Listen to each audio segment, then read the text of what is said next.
کیا قرآن کریم میں ایسے الفاظ موجود ہیں جو عربی نہیں ہیں؟ تو اس کا سادہ اور مختصر جواب ہے نہیں۔ جس وقت قرآن کریم نازل ہوا اس وقت قرآن کریم کا ایک ایک لفظ 100% عربی تھا، لیکن ان الفاظ کے بارے میں کیا خیال ہے؟ جیسے سندس، قسورہ، استبرق اور دیگر ایسے الفاظ جو خاص طور پر عربی الاصل یعنی عربی زبان کے مخرج سے نہیں آتے، ان الفاظ کے بارے میں کیا رائے ہے؟ کیا یہ بھی عربی ہے؟ دیکھیں، عربی بھی کسی دوسری زبان کی طرح ہے، اس میں ان تمام چیزوں کے لیے الفاظ نہیں ہیں جو کبھی وجود میں آئی ہیں۔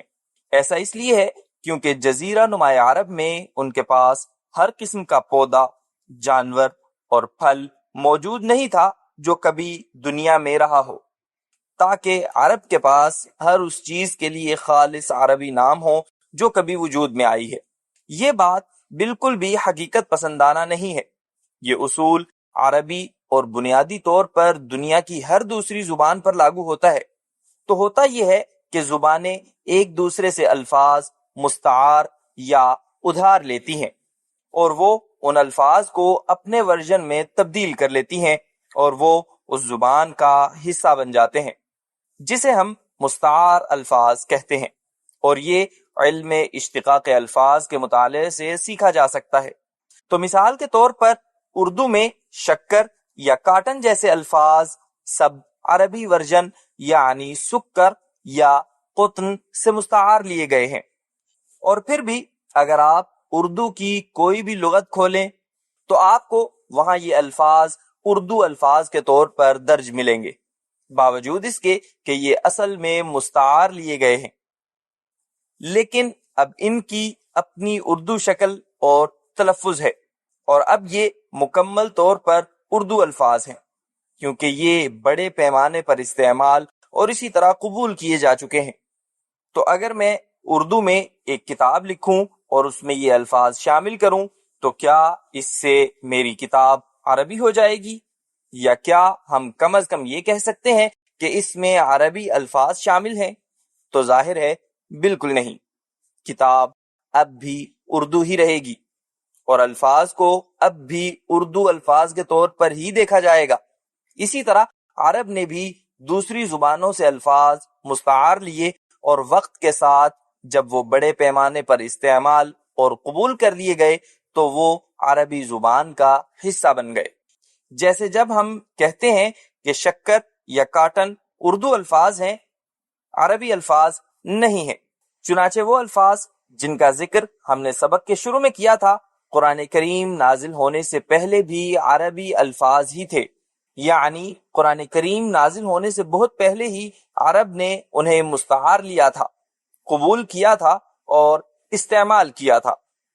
تو جب قرآن کریم نازل ہوا تو یہ اسی عربی میں نازل ہوا جسے عرب اس وقت استعمال کرتے، سمجھتے اور قبول کرتے تھے، اور قرآن کریم ایسے الفاظ کے ساتھ نہیں آیا جنہیں عرب استعمال نہیں کرتے تھے یا جن سے وہ واقف نہیں تھے۔